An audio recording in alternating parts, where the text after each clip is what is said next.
Bismillahirrahmanirrahim. Allahumma shalli ala Muhammad wa ali Muhammad. Nah, materi kita akan berlanjut pada hari akhir berdasarkan hadis. Kalau yang kemarin kita baru seputar hari kiamat berdasarkan pada Al-Quran Karim, dan sempat juga Pak Asa sampaikan tentang riwayat yang orang yang bertanya tentang hari kiamat. Nah, berupa saya sampaikan bahwa agama Islam, agama kita itu hampir seluruh agama sih punya sumber dalam mungkin bukan referensi gitu ya. Nah, rujukan agama Islam itu kan sumbernya dari Allah Taala. Nanti bentuk ajarannya dalam bentuk Allah Subhanahu wa Ta'ala seperti ini.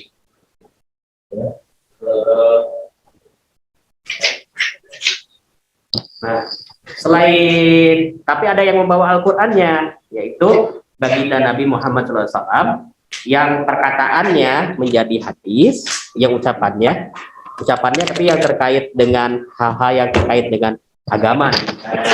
Kemudian perbuatan itu kegiatannya jalan kaki, ngisir, kemudian makan dan sebagainya, itu jadi sunnah. Satu lagi ada yang disebut dengan nama atsar. Atsar itu artinya sesuatu yang di luar hadis dan sesuatu yang di luar sunnah. Cangkir misalnya, cangkir yang dipakai Rasulullah SAW itu seperti apa? Baju yang dipakai oleh Rasulullah SAW itu bentuknya bagaimana gitu, termasuk ikat kepala yang dipakai Rasulullah SAW itu seperti apa? Itu yang namanya atsar. Atsar itu tidak terkait sunnah dan tidak terkait dengan hadis. Nah, ya. Kalau hadis itu hanya kata-kata misalkan inamal a'malu binniat. Jadi misalkan sahnya segala amal karena niat, gitu ya. Nah, kalau misalkan sunnah, Rasulullah SAW sampaikan bahwa setiap kali beliau menyisir, dia awali dengan sebelah kanan dan mengucapkan basmalah, Bismillahirrahmanirrahim, gitu. Nah, itu bagian dari perbuatan Rasulullah SAW yang disebut dengan apa? Sunnah. Jadi kalau ada orang ikuti sunnah berarti mengikuti aktivitas kegiatan Rasulullah SAW yang terkait dengan kegiatannya. Tapi kalau asar itu di luar itu. Misalkan Rasulullah SAW sisirnya itu suka pakai sisir yang dari kayu misalnya. Nah, itu namanya asar. Ya, tapi apa sih sebetulnya yang inti dari asarnya itu? Jadi Rasulullah SAW ternyata menyisir begitu ya. Jadi kita bisa pakai sisir apapun nantinya gitu ya. Kemudian Rasulullah SAW itu memakai bajunya yang khas Arab. Apakah kita harus pakai gaya Arab? Enggak juga, karena itu atsar itu dekat dengan tradisi atau budaya, gitu ya. Jadi kan gitu ya, budaya Arab begitu. Ya kita sesuaikan dengan baju kita, tapi ada itunya, ada nilainya, ada sunnahnya. Sunnahnya itu adalah menutup aurat, gitu ya. Jadi jangan sampai pakai baju di sininya dibukain gitu. Jalan gitu. Itu kan enggak itu enggak sesuai dengan syariatnya. Tapi yang sesuai dengan syariat adalah menutup auratnya itu. Aurat laki-laki itu dari sebetulnya dari ini nih. Ini sampai sini, sebelum sini. Kadang-kadang ada juga yang pakai celana sampai sini ya.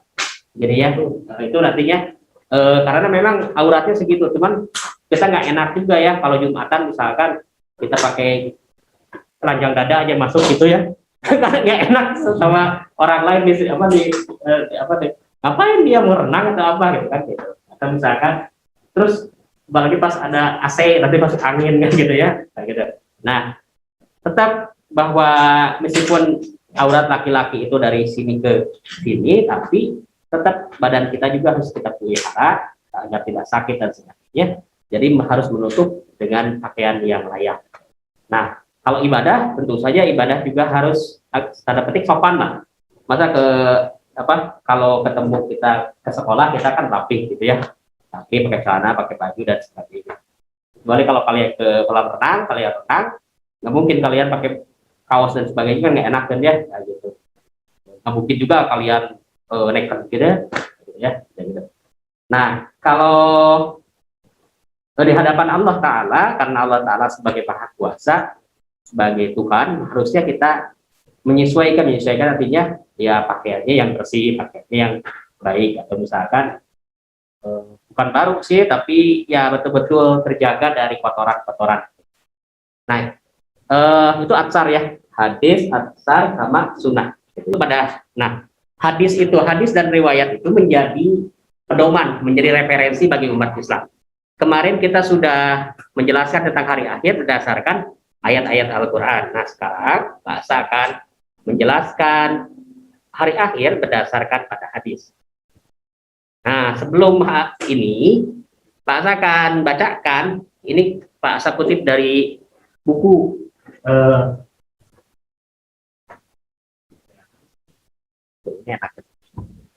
Bismillahirrahmanirrahim. Umat Islam meyakini bahwa segala kebaikan yang dilakukannya dengan sembunyi-sembunyi akan dinikmatinya kelak di akhirat. Oke, kita paham ya, bahwa kalau kita melakukan kebaikan nanti akan ada pahala. Meski di dunia tidak mendapatkan balasan, tetapi umat Islam yakin dengan adanya balasan nanti di akhirat. Nah, jadi meskipun kita tidak melihatnya, nanti kita akan yakin bahwa ada balasan di akhirat. Segala kejahatan yang dilakukan akan mendapatkan hukuman di akhirat. Meski sekarang tidak diketahui atau belum terkena hukuman, orang-orang yang beragama yakin kejahatan tersebut akan dibalas sesuai dengan kesalahannya. Setelah kiamat, orang-orang yang meninggal dunia dibangkitkan dari kematian. Setiap orang akan diperlihatkan rapor yang telah dilakukannya. Semua umat manusia yang berbuat baik dan menjalankan agamanya dengan benar akan mendapatkan pahala. Begitu juga siksaan akan diberikan atas segala kesalahan dan dosa-dosa yang diperbuat oleh manusia. Semuanya akan ditampakkan dan diberi balasan yang setimpal. Oke, jadi kalau kita melakukan kejahatan satu, dibalas juga satu. Sebelum kiamat, umat manusia akan sampai masa-masa akhir zaman. Oke, sebelum kiamat ya, pada masa menjelang kiamat ini akan muncul manusia pemusnah. Oke, Pak pernah sampaikan, Ya'juj wa Ma'juj dan Dajjal. Mereka inilah yang akan mengisi kehidupan dunia dengan segala bentuk penistaan dan tidak berperi kemanusiaan, serta menggiring manusia untuk melakukan perbuatan-perbuatan dosa dan menyingkirkan ajaran agama dari dunia. Jadi kalau ada orang yang sekarang anti agama, itu menunjukkan bahwa dia sudah dipengaruhi Ya'juj wa Ma'juj dan Dajjal. Perang besar terjadi di berbagai belahan dunia atas perintah mereka. Nah, jadi kalau ada yang ngajak perang gitu ya, dunia itu betulnya adalah sudah terkena bisikan Ya'juj wa Ma'juj dan Dajjal. Mereka tidak merasa kasihan atau takut dengan kejahatan yang dibuatnya. Misalkan menembak, membom di masjid dan sebagainya. Di tengah berkembangnya segala kejahatan dan keruntuhan moral, tidak berperi kemanusiaan, dehumanis, gitu ya, enaknya. Di tengah berkembangnya segala kejahatan dan keruntuhan moral yang mendunia, serta hilangnya adil agama dari manusia, Allah menurunkan Nabi Isa alaihissalam dan mengeluarkan Imam Mahdi dari kegaibannya, kemudian meluruskan dan membimbing manusia agar kembali pada jalan yang lurus. Nah, jadi nanti ketika tindakan tidak berperi kemanusiaan, tindakan amoral, tindakan yang buruk-buruk itu merajalela, semua dunia sudah mengalami perbuatan seperti itu, maka nanti akan muncul Nabi Isa, diturunkan Nabi Isa. Nabi Isa kan tidak meninggal dunia ya, tapi dia akan ke langit, kemudian nanti diturunkan dan Imam Mahdi yang gaib itu akan keluar dan akan mengajak manusia untuk kembali ke jalan yang lurus dan akan mengalahkan Ya'juj wa Ma'juj dan Dajjal. Jadi semacam perang terbuka nanti. Ya. Pak Hasan nggak tahu simbol atau apa gitu ya. Terjadilah pertempuran besar dari dua sisi antara kebenaran dan kejahatan. Ya'juj wa Ma'juj simbol kejahatan dan Nabi Isa dan Imam Mahdi simbol kebenaran. Pertempuran besar ini dimenangkan oleh Imam Mahdi dan Nabi Isa alaihissalam. Selanjutnya umat manusia di bawah naungan Imam Mahdi akan meluruskan pemahaman agama yang sesat dan dikembalikan pada risalah agama Islam yang diajarkan Nabi Muhammad SAW. Setelah terbangun tatanan kehidupan manusia yang sempurna, maka seluruh manusia termasuk Imam Mahdi dan makhluk hidup lainnya mengalami kematian. Jadi ketika sudah muncul Imam Mahdi dan memenangkan pertempuran itu, maka semua makhluk akan mengalami kehancuran, ada yang mengalami kematian. Alam semesta hancur akibat tabrakan antara planet dan gunung-gunung meletus, serta terjadilah kehancuran yang sangat dahsyat. Inilah masa kiamat yang tak bisa dibayangkan dengan pikiran manusia, kehebatan dan kedahsyatan kiamat. Selanjutnya manusia dibangkitkan dari kematiannya. Nah, setelah hancur semua itu nanti manusia dibangkitkan. Kemudian dikumpulkan untuk dilakukan evaluasi atas perbuatan-perbuatan mereka di dunia. Istilahnya hisab. Dari kumpulan besar inilah akan diketahui bahwa orang yang berbuat baik akan mendapatkan surga dan orang yang berbuat keburukan masuk neraka. Masa kebangkitan inilah ya tahap awal kembalinya seluruh manusia dan makhluk hidup kembali kepada Sang Pencipta Allah Ta'ala. Nah, ke ini ya, kira-kira terbayang nggak? Terbayang tadinya apa sih peristiwa apa saja yang akan dihadapi nanti saat menjelang kiamat itu apa? Kalau dari bacaan tadi, ada yang ketangkap nggak? Kematian dulu, terus sudah kematian, hancuran, aneh, terus, oke, terus, sebelum peristiwa itu apa? Ya juga maju dan dajjal. Oke, sudah ini ya. Jadi kalau kalian sebenarnya bisa berada pada sisi Imam Mahdi atau pada sisi Dajjal. Misalnya gini, kalau kalian sekarang berperan sebagai orang baik, berarti pada posisi Al-Mahdi. Tapi kalau kalian berperannya dalam posisi yang buruk, Dajjal berarti gitu ya. Tapi nanti yang kebaikan itu yang akan menang. Imam Mahdi akan menang gitu ya. Nah, tinggal milih nanti kita berada pada pasukan yang mana gitu ya. Pak Asa ikut pasukan yang akan menang. Ya. Nah, kita mulai masuk ke hadisnya ya. Syekh Muhammad Waliullah An-Nadwi, dia orang India, menyebutkan hadis tentang kejadian hari kiamat dan peristiwa sebelum kiamat tidak semuanya sahih. Jadi hadis tentang kiamat itu tidak semuanya benar. Isinya tidak, tetapi ada yang hasan, daif dan mu'awdu.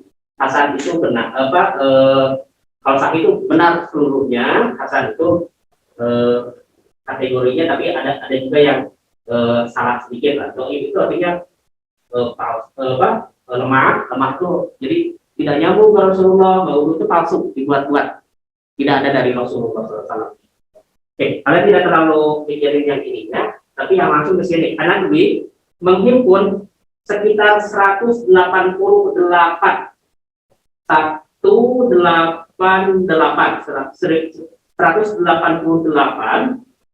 hadis Rasulullah yang menerangkan peristiwa kiamat. Jadi ada berapa? Ada 188 hadis tentang kiamat. Dan ramalan-ramalan beranya keluar ini. Oke. Langsung. Nah, hadis riwayat Muslim dari Abu Haisumah Zahir. Oke, ininya. Nah, ini kayak yang disebut yang ini, nama-nama ini adalah rangkaian informasi. Misalkan dari sini ya, dari Rasulullah, kemudian kepada Usaid, kepada Huzaifah, terus sampai 4 generasi atau 7 generasi. Jadi sambung menyambung, gitu ya. Ketika kami sedang berbincang-bincang, tiba-tiba Nabi Muhammad SAW datang mendekati kami dan berkata, apa yang kalian perbincangkan? Lalu bertanya. Kami menjawab, Pak Bipari itu menjawab, kami sedang memperbincangkan tentang kiamat. Lalu Nabi bersabda, sungguhnya tidak akan terjadi kiamat sebelum munculnya 10 tanda. Jadi ada 10 tanda tentang kiamat. Keluarnya asap. Asap itu mungkin kobaran api atau perang, kemudian membakar. Keluarnya binatang melata. Jadi binatang-binatang aneh, ya. Terbitnya matahari dari barat. Okay. Turunnya Nabi Isa bin Maryam, keluarnya Yajuj Ma'juj, terjadinya 3 kali gerhana bulan. Pasang nggak ngerti ya, gitu ya. Sekali di timur, sekali di barat, dan sekali terjadi seluruh semenanjung Arab, dan berakhir keluarnya api dari Yaman. Ini perang, gitu, yang menyeret manusia ke tempat berkumpul mereka. Oke. Ini sulit dipahami oleh Pak Asa ya. Oke, kita berlanjut aja. Nah, oke, hadis Bukharinya Seorang Arab Badui bertanya kepada Rasulullah SAW, kapankah tibanya kiamat? Bila Rasulullah kiamat teh, Nabi Muhammad SAW menjawab, apabila amanah diabaikan maka tunggulah kiamat. Orang itu bertanya, maksudnya kiamat itu artinya petaka atau bencana.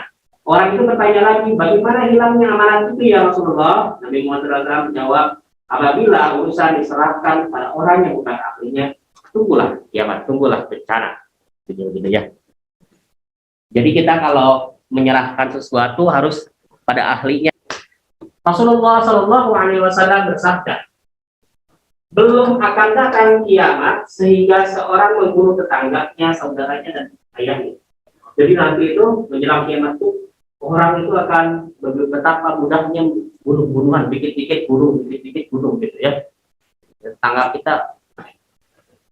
Nah, Rasulullah SAW bersabda, belum akan tiba kiamat sehingga merajalela al-harju. Para sahabat lalu bertanya, apa itu al-harju ya Rasulullah? Nabi Muhammad menjawab, pembunuhan. Jadi kalau kita di antara kita di lingkungan kita banyak pembunuhan, berarti sudah menjelang kiamat ya, sudah terjadi al-harju, gitu ya, peristiwa yang menumpahkan darah dan sebagainya. Tapi ya kalau emang situasinya udah seperti itu ya mana lagi, tapi kita harus menghindar aja dari hal seperti itu ya. Demi yang jiwa Muhammad berada dalam genggamannya, tiada tiba kiamat melainkan telah merata dan merajalela dengan terang-terangan segala perbuatan mesum itu yang aseksual ya, homo, lesbi dan sebagainya gitu ya. Keji itu pembunuhan gitu ya, ngeracun orang, pokoknya yang terkait dengan mengusir orang tua dari rumah, pokoknya yang di luar kemanusiaan lah ya. Pemutusan hubungan keluargaan, gitu ya. Anak buruk dengan tetangga tuh bukannya damai malah saling caci, saling pokoknya gitulah.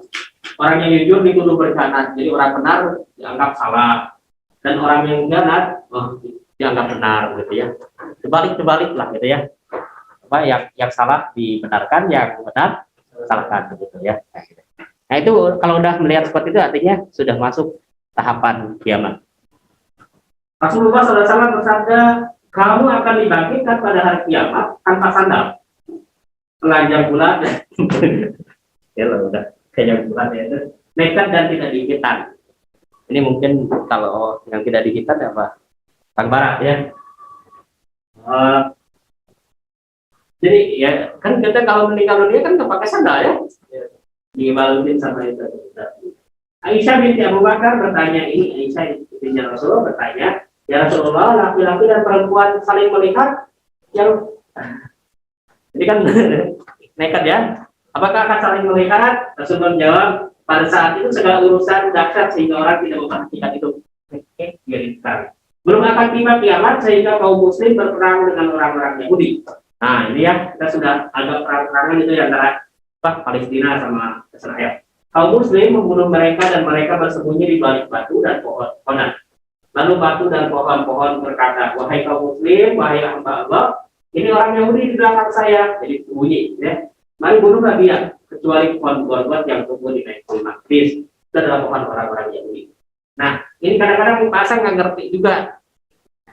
Pohon itu kan hanya biasa-biasa saja, tapi katanya nanti bisa dijadikan tempat untuk bersembunyi. Maksudnya apa ya? Kayak gitu. Mungkin ketahuan bahwa kita dan sebagainya. Ya. Ini banyak hadis yang menurut Pak Asa juga tidak bisa memahaminya, tapi ini kita sampaikan aja terkait ini. Hadis riwayat At-Tirmizi dari Abu Sa'id Salam bin Janadah, bahwa Rasulullah SAW bersabda, Madinah adalah kota terakhir dari kota-kota Islam lainnya yang akan hancur. Jadi seluruh dunia itu akan hancur, tapi yang terakhir ternyata Madinah. Pertanyaan bahasa kan, kenapa mesti Madinah yang terakhir? Tidak Makkah gitu ya. Makkah kan ada Ka'bah. Teman saya pernah menjawab katanya di Madinah itu karena ada Nabi Muhammad SAW, ada makam Nabi Muhammad SAW sebagai Nabi terakhir, jadi dianjurin lagi yang terakhir. Tapi itu hanya ini ya, nafsiran ya. Dari Abdullah bin Umar, Rasulullah SAW bersabda, Allah Ta'ala melipat langit-langit pada hari kiamat. Melipat itu tiga, bayang, ya. Kemudian menggenggam langit-langit, saya tangan ya, dengan tangan kanannya, lalu berfirman, akulah raja, manakah orang penguasa yang suka menindas? Oke. Manakah orang-orang yang sombong? Kemudian dia melipat bumi dengan tangan kirinya, lalu akulah raja, manakah orang-orang penguasa yang suka menindas? Mereka orang-orang yang sombong. Ini lagi-lagi agak sulit dipahami ya. Jadi di seolah-olah Tuhan itu digambarkan seperti manusia, gitu ya. Dari Abu Sa'id Al-Khudri bahwa Rasulullah SAW bersabda, pada hari kiamat nanti bumi bagaikan sepotong roti yang digoyang-goyangkan oleh Tuhan yang Maha Kuasa dengan tangannya. Ya, potong roti, gitu ya. Nanti berceceran. Bagaimana seorang di antara kamu sekalian menggoyangkan rotinya dalam perjalanan menjadi hidangan bagi ahli surga. Oke. Tiba-tiba datang seorang Yahudi dan dia berkata, semoga Tuhan yang Maha Pengasih memberkatimu, hai Abul Qasim. Abul Qasim itu Rasulullah, karena Rasulullah punya anak namanya Qasim dulu. Abul Qasim, maukah engkau mendengar pemberitahuanku tentang hidangan ahli surga pada hari kiamat? Rasulullah menjawab, ya. Orang itu berkata, bumi bagaikan sepotong roti. Oke. Mendengar perkataan itu, Rasulullah memandang ke arah kami, kemudian tertawa hingga tampak gigi geraham. Orang itu berkata lagi, maukah engkau aku beritahukan tentang akhlak lauk mereka, tentang jenis makanan yang dimakan, ya. Rasulullah SAW menjawab, ya. Orang itu berkata, lauk mereka adalah palam dan nun. Apakah itu banteng dan ikan paus? Hadis-hadisnya seperti ini ya. Nah, ini bahasa kategori yang hasan, terus daif gitu ya, kategorinya kayak gitu. Karena kadang-kadang kok gini ya gambarannya begitu. Nah, tetapi kita bisa mengetahui bahwa tanda-tandanya seperti yang tadi Pak Hasan sampaikan, seperti yang di dalam hadis-hadis, diantaranya adalah terjadi kerusakan moral manusia dan sebagainya. Ada turunnya ya juga Ma'juj dan Imam Mahdi dan sebagainya. Oke. Kalau ada pertanyaan boleh sampaikan. Kita baca sama-sama ya. Bismillahirrahmanirrahim. Ya Nabi salam alaika, ya Rasul salam alaika.